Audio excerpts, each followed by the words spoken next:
There's a mistake a lot of dog owners make without even realizing it. They assume that if they love their dog, then any kind of touch must feel welcome. It sounds completely normal, doesn't it? You love your dog. You pet them, they're your companion. So naturally, that touch should make them feel good. But it doesn't always work that way. For dogs, petting is not just affection. It is also a signal, a feeling of safety, a test of trust. And sometimes, touching the wrong place is enough to make a calm dog suddenly feel tense, startled, or even defensive. What matters here is that most of those reactions do not come from the dog being aggressive. They come from people not understanding what the dog's body is trying to say. And once you understand that, you begin to see petting in a completely different way. Because the real question is not only, where do dogs like to be touched? The deeper question is, when your hand touches them, does their body feel loved, or does it feel the need to protect itself? That is the line between comfort and discomfort, between trust and self-defense. In this video, we're going to talk about 3 places you should pet, 3 places you should avoid, and more importantly, why those areas affect a dog's emotions so strongly. First, let's talk about the places most dogs are more likely to accept. The first area is the top of the head and the area around it. But there is one important detail here. Just because a dog allows head touching does not mean you should move in quickly from above. A lot of people see a cute dog and immediately reach down to pat the head. But for many dogs, especially dogs they don't know well, a hand coming from above can feel like pressure. So if you want to touch the head, do it slowly and gently, and make sure the dog can see your hand coming. When the dog is already relaxed and trusts you, soft strokes on the head can make them feel cared for, protected, and closer to you. The beautiful thing about dogs is that they don't say, "This feels nice," with words.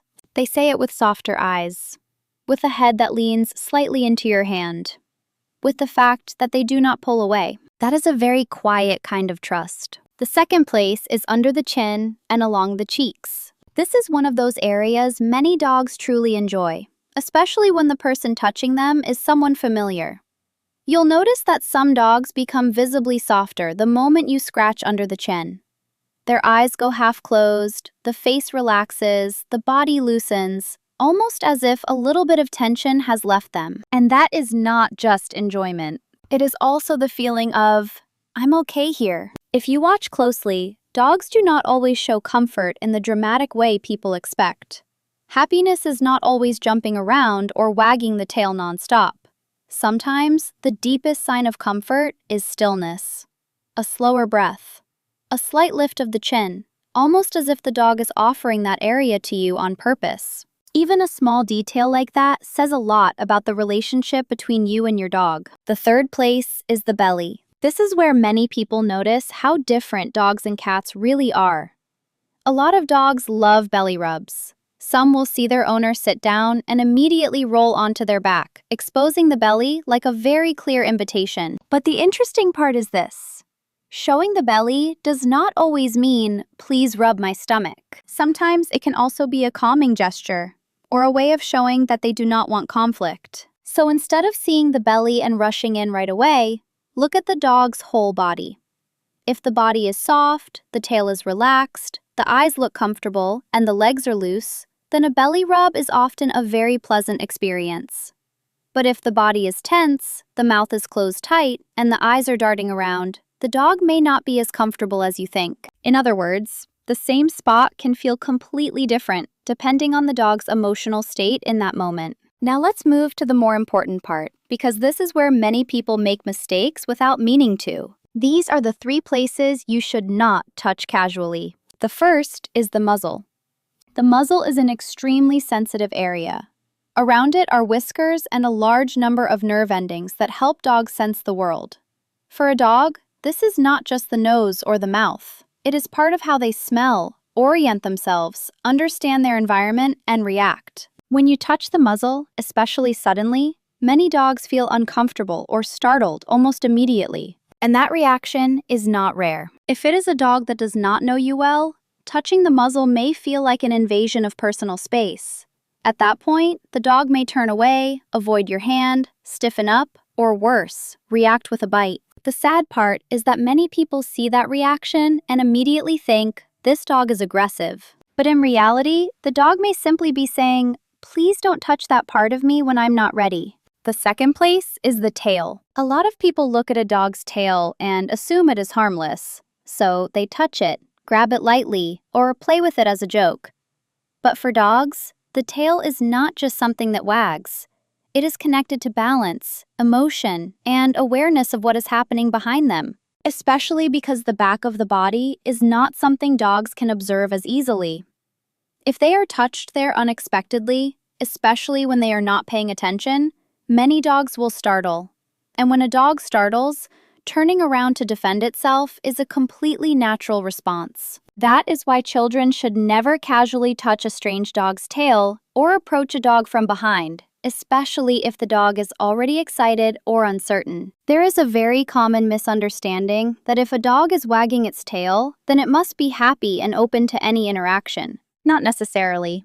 A dog may wag because it is happy, but also because it is aroused, confused, excited, nervous, or alert. So do not let the tail fool you. Look at the whole body. The third place is the paws. This is an area many dogs do not like being touched. And if you think about it, that makes perfect sense. Their paws help them move, balance, escape when necessary, and stay connected to the ground around them. It is a vital part of how they feel in control of a situation. When a paw is held, many dogs feel as though they are losing that control. That is why grabbing the paw, squeezing it, or playing with the toes unexpectedly can make them very uncomfortable. If a dog pulls the paw away, licks its lips, turns its head, stiffens up, or starts using the mouth to react, that is not stubbornness. That is an answer. And this may be the most important thing any dog owner should remember. Love does not mean you can touch them wherever you want. Love means knowing how to stop when their body is saying, I don't like this. So how do you know if a dog is comfortable? Pay attention to the small signals. If the dog leans into your hand, stays soft, has gentle eyes, breathes evenly, or moves that part of the body closer to you, those are usually positive signs. But if the dog turns away, avoids your hand, licks its lips, closes its eyes tightly, stiffens, shuts its mouth, or moves away to create distance, you should stop. Dogs rarely go from calm to biting without warning. Usually there were many small signals first, and people simply miss them. And the more you learn to notice those signals, the less likely you are to make a dog feel afraid or push it into a negative reaction. At the end of the day, petting a dog is not just something your hand does. It is something your understanding does. A gentle touch in the right place at the right time and in the right emotional state can make a dog feel safe, respected, and more deeply bonded to you. On the other hand, the wrong touch can make the dog withdraw, become more cautious, or lose its sense of control. So the next time you want to pet a dog, do not only think about how you want to show affection. Think about one more thing. Does this dog actually feel comfortable with this right now? Because sometimes, real love is not about how often you touch them. It is about knowing when to touch, where to touch, and when to stop. And that is how a dog begins to feel that it is beside someone who truly understands it.